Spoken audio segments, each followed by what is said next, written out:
सहकाराचा जिल्हा असलेल्या अहिल्यानगर जिल्ह्यातील जिल्हा परिषद व पंचायत समिती निवडणुकीचा मार्ग मोकळा झाला आहे। येत्या महिन्याभरात या निवडणुकांचा कार्यक्रम जाहीर करण्याच्या सूचना सर्वोच्च न्यायालयाने निवडणूक आयोगाला दिल्या आहेत। शिवाय त्यानंतर लगेचच महानगरपालिका व नगरपालिका निवडणुकाही होणार आहेत। त्यामुळे ऐन पावसाळ्यात नगर जिल्ह्यातील वातावरण गरम होणार आहे। जिल्ह्यात पुन्हा एकदा विखे थोरात संघर्ष दिसणार आहे। थोरात पराभवाचा वचपा काढणार का? मंत्री विखेंची हवा कायम राहणार का? याच विषयीचा आमचा हा स्पेशल रिपोर्ट। नमस्कार, मी अद्वैता आणि आपण पाहत आहात अहिल्यानगर लाईव्ह रिपोर्ट। नगरी राजकारणाचं परफेक्ट अनालिसिस। 14 तालुक्यांनी तयार झालेल्या नगर जिल्ह्यात सहकाराचं जाळं आहे।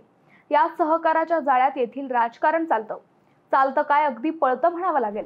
साखर कारखाने, सोसायट्या, पाणी वापर संस्था, सूतगिरण्या, डिस्टिलरी प्लांट, अल्कोहोल प्रकल्प असं सगळं सहकाराचं जाळं नगरच्या मातीत आहे।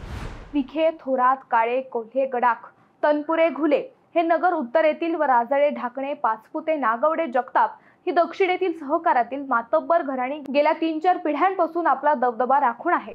एवढंच काय, 1 महानगरपालिका, 10 नगर परिषदा व 5 नगरपंचायतीतही याच घराण्यांचे कमी जास्त प्रमाणात वर्चस्व आहे। शुगर लॉबी म्हणेल ती पूर्व दिशा, असं सगळं नगरी राजकारण आहे। नगरचं राजकारण तत्वनिष्ठ समजलं जातं। प्रत्येक निवडणूक येथे द्वेषाने लढवली जाते। अगदी ग्रामपंचायतीपासून लोकसभेपर्यंत सर्वच उमेदवार तगडे असल्याने निवडणुकात कुणीच कुणाला कमी नसतं। नगरच्या राजकारणात अलीकडच्या काळात खुन्नसही दिसू लागली आहे। कोणी लोकसभेचा बदला विधानसभेला घेतला तर कोणी लोकसभेचा हिशोब विधानसभेत पूर्ण केला। लोकांनीही लोकसभेला एकाला डोक्यावर घेतलं तर विधानसभेला तर त्याला बदकन खाली आपटवलं। नगरी राजकारणाचा थांग पत्ता कुणालाच लागलेला नाही।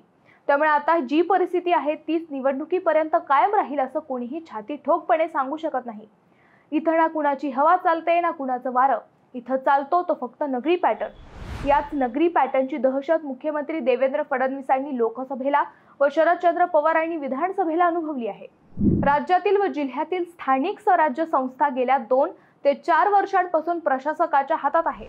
अगोदर कोरोनाच्या कारणामुळे व त्यानंतर ओबीसी आरक्षणामुळे स्थानिक स्वराज्य संस्थांच्या निवडणुका रखडल्या होत्या। आता त्याच निवडणुकांचा कार्यक्रम येत्या महिन्याभरात जाहीर करण्याचा आदेश सर्वोच्च न्यायालयाने निवडणूक आयोगाला दिला आहे।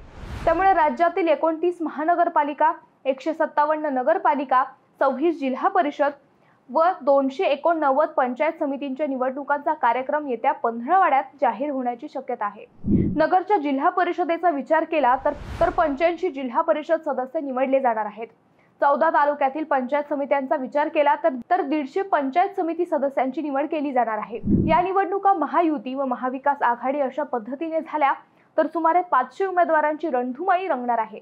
मात्र प्रत्येक पक्षाने स्वतंत्र ताकद आजमाविण्याचा प्रयोग राबविला तर मग मात्र एकेका जागेसाठी 6 ते 10 उमेदवार निवडणुकीच्या रिंगणात दिसणार आहेत। म्हणजे संपूर्ण जिल्ह्याचा विचार केला तर 3 ते 3.5 हजार उमेदवार निवडणुकीच्या रिंगणात दिसणार आहेत। आपापले भिडू निवडून आणण्यासाठी पुन्हा स्थानिक आमदारांची कसोटी पणाला लागणार आहे। शिवाय ज्येष्ठत्वाचा विचार केला तर जिल्ह्यात पुन्हा विखे थोरात द्वंद्व रंगणार आहे। लोकसभेला थोरातांच्या व्यूहरचनेने डॉक्टर सुजय विखेंना पराभव पाहावा लागला। त्यानंतर डॉक्टर सुजय विखे यांच्या गनिमी काव्याने विधानसभेला ज्येष्ठ नेते बाळासाहेब थोरातांना 40 वर्षात पहिल्यांदा पराभूत व्हावे लागले। या दोन्ही कुटुंबात वाद वाढत असतानाच या दोन्ही नेत्यांच्या साखर कारखान्यात मात्र सहमती एक्सप्रेस धावली। त्यानंतर हा वाद शमल्याचे दिसले। आता पुन्हा स्थानिक स्वराज्य संस्था निवडणुकात हे दोन्ही नेते एकमेकांविरोधात लढतील की पुन्हा तेथेही सहमतीचे राजकारण होईल हे येत्या काळात समजणार आहे।